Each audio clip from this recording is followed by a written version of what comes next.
पवित्र अवसर है जो पूरा देश बड़े धामधूम से मनाने वाला है। ये वर्ष मीराबाई भक्ति योग की सिरमौर मीराबाई के 525 वर्ष का भी ये पावन पर्व है। 75वीं वर्षगांठ होगी। अनेक प्रकार से अनेक अवसर, अनेक संभावनाएं राष्ट्र निर्माण में जुटे रहने के लिए पल पल नई प्रेरणा, पल पल नई चेतना, पल पल सपने, पल पल संकल्प, शायद इससे बड़ा कोई अवसर नहीं हो सकता। मेरे प्यारे परिवारजन, इस बार प्राकृतिक आपदा ने देश के अनेक हिस्सों में अकल्पनीय संकट पैदा किए। जिन परिवारों ने इस संकट में सहन किया है, मैं उन सभी परिवारजनों के प्रति अपनी संवेदना प्रकट करता हूं और राज्य केंद्र सरकार मिलकर के उन सभी संकटों से जल्दी से मुक्त होकर के फिर तेज गति से आगे बढ़ेंगे, ये मैं विश्वास दिलाता हूं। मेरे प्यारे परिवारजनों, पिछले कुछ सप्ताह नॉर्थ ईस्ट में, विशेषकर मणिपुर में और हिंदुस्तान के भी अन्य कुछ भागों में, लेकिन विशेषकर मणिपुर में जो हिंसा का दौर चला, कई लोगों को अपना जीवन खोना पड़ा। मां बेटियों के सम्मान के साथ खिलवाड़ हुआ। लेकिन कुछ दिनों से लगातार शांति की खबरें आ रही हैं। देश मणिपुर के लोगों के साथ है। देश मणिपुर के लोगों को पिछले कुछ दिनों से जो शांति बनाए रखी है, उस शांति के पर्व को आगे बढ़ाए और शांति से ही समाधान का रास्ता निकलेगा। और राज्य और केंद्र सरकार मिलकर के उन समस्याओं के समाधान के लिए भरपूर प्रयास कर रही है, करती रहेगी। किया है और उन्होंने यह भी दावा कर दिया है कि अगली बार ही मैं करूंगा। तो इसको मैं कॉन्फिडेंस समझूं, ओवर कॉन्फिडेंस समझूं, क्या समझूं? इसको असलियत समझिए। ये देश की जनता की भावना है। आज आत्मविश्वास है हमें कि हमने जिस ईमानदारी से माननीय प्रधानमंत्री जी के नेतृत्व में एनडीए की सरकार चलाई है, जिस प्रकार से गरीब कल्याण और सुशासन को हमारी प्राथमिकता रही है, जिस प्रकार से देश के कोने कोने तक विकास पहुंचा है, जिस प्रकार से 13.5 करोड़ गरीबों को गरीबी की रेखा से ऊपर उठाया गया, जिस प्रकार से आज चाहे वो दक्षिण हो, उत्तर हो या पूर्वांचल हो या पश्चिम हो, चारों दिशा में लोगों को एक नई उमंग, एक नया उत्साह, एक नया आत्मविश्वास है कि देश सही राह पर है। देश की सरकार ईमानदार व्यवस्थाएं चला रही है। देश में तेज गति से आर्थिक और सामाजिक दोनों विकास हो रहा है। जिस प्रकार से पूरे देश में समावेशी विकास लोगों के जीवन को बदल रहा है, इसका आत्मविश्वास, जनता का प्रेम और आगे के लिए जो एक नई विजन लेके, एक बहुत बड़ा एजेंडा लेके प्रधानमंत्री मोदी जी निकले हैं, उनको अवश्य भारत की जनता का आशीर्वाद, प्यार और स्नेह आगे भी मिलता रहेगा। मल्लिकार्जुन खड़गे कांग्रेस पार्टी के प्रेसिडेंट है। वो कहते हैं कि प्रधानमंत्री मोदी दावा तो कर रहे हैं कि वो अगले साल तिरंगा फहराएंगे, लेकिन वो लाल किला नहीं होगा, उनका घर होगा। मुझे लगता है माननीय खड़गे जी कांग्रेस के अध्यक्ष हैं, लेकिन अब वो बहुत ही नकारात्मक सोच में ही पड़े रहते हैं। गांधी परिवार की सोच अब शायद उनमें भी पूरी तरीके से स्थापित हो गई है।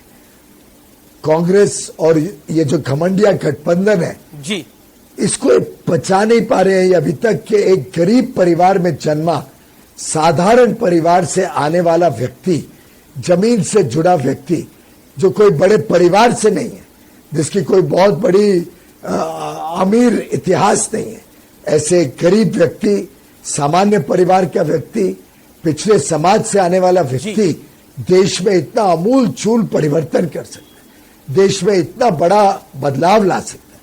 जो रिफॉर्म, परफॉर्म और ट्रांसफॉर्म की मंत्र को लेके माननीय प्रधानमंत्री जी ने एक ईमानदार सरकार देश को गत 9 वर्ष में दी है, जिस प्रकार से प्रधानमंत्री जी ने पूरा कण कण और क्षण क्षण गरीबों की सेवा में लगा दिया, जिस प्रकार से समस्याओं की जड़ में जाके प्रधानमंत्री जी ने देश को एक विकसित देश बनाने की राह पे तेज गति से आगे काम किया है। मुझे लगता है ये परिवारवादी और वंशवादी पार्टियों को समझना और इन नेताओं को समझना बड़ा मुश्किल है, पचाना तो असंभव है। बहुत बहुत शुक्रिया पीयूष जी, आपका आज इस महत्वपूर्ण दिन पर अपना समय देने के लिए, और आपको एक बार फिर से आजादी के इस जश्न की, इंडिपेंडेंस डे की बहुत बहुत शुभकामनाएं।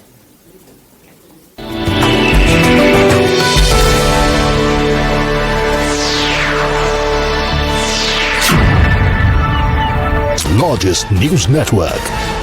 परिवारजनों,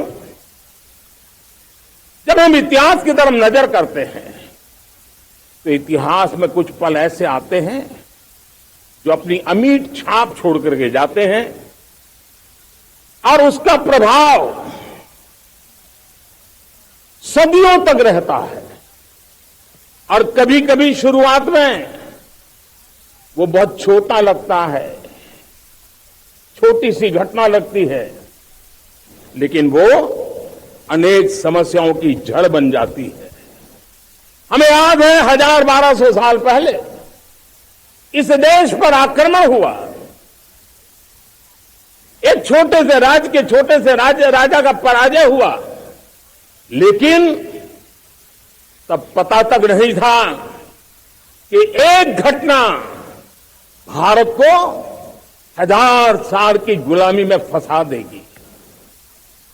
और हम गुलामी में जकड़ते गए, जो आया लूटता गया, जो जिसका मन चाहा हम पे आके सवार हो गया। कैसा विपरीत काल रहा होगा वो 1000 साल का। मेरे प्यारे परिवारजनों, घटना छोटी क्यों ना हो, लेकिन 1000 साल तक प्रभाव छोड़ के रही है। लेकिन मैं आज इस बात का जिक्र इसलिए करना चाहता हूं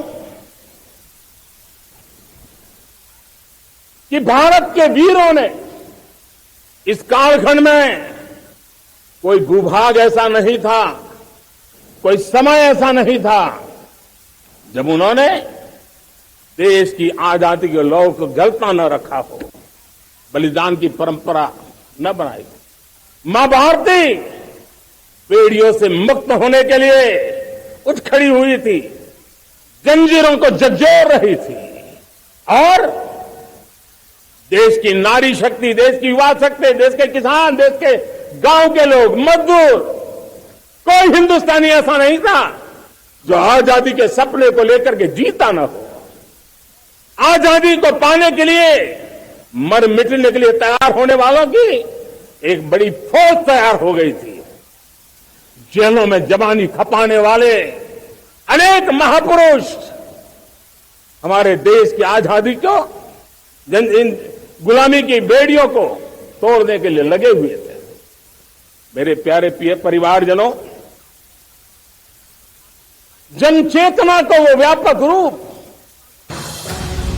तपस्या का वो व्यापक रूप, जन जन के अंदर एक नए विश्वास जगाने वाला वो पल, आखिरकार 1947 में देश आजाद हुआ। 1000 साल की गुलामी में संजोए हुए सपने देशवासी पूरे करते हुए देखे। साथियों, मैं 1000 साल पहले की बात इसलिए कह रहा हूं, मैं देख रहा हूं फिर एक बार देश के सामने एक मौका आया है।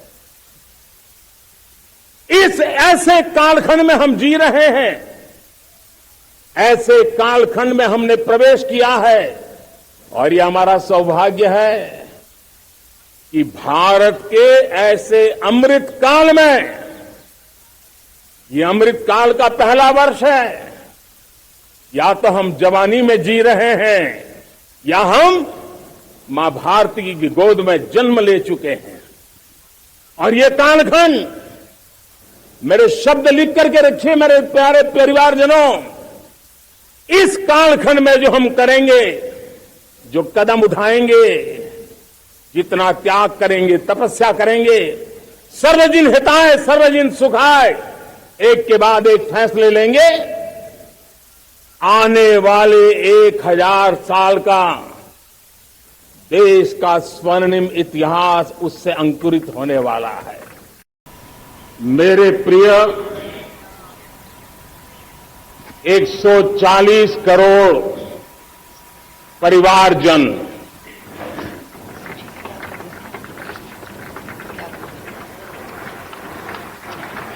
दुनिया का सबसे बड़ा लोकतंत्र, और अब बहुत लोगों का अभिप्राय है कि जनसंख्या की दृष्टि से भी हम विश्व में नंबर 1 पर है। इतना बड़ा विशाल देश, 140 करोड़ देश कि मेरे भाई बहन, मेरे परिवारजन आज आजादी का पर्व मना रहे हैं। मैं देश के कोटि कोटि जनों को, देश और दुनिया में भारत को प्यार करने वाले, भारत का सम्मान करने वाले, भारत का गौरव करने वाले कोटि कोटि जनों को आजादी के इस महान पवित्र पर्व की अनेक अनेक शुभकामनाएं देता हूं। मेरे प्यारे परिवारजन, पूज्य बापू के नेतृत्व में असहयोग का आंदोलन, सत्याग्रह की मूवमेंट और भगत सिंह, सुखदेव, राजगुरु जैसे अनगिनत वीरों का बलिदान, उस पीढ़ी में शायद ही कोई व्यक्ति होगा जिसने देश की आजादी में अपना योगदान न दिया हो। मैं आज देश की आजादी के जंग में जिन जिन ने योगदान दिया है, बलिदान दिए हैं, त्याग किया है, तपस्या की है,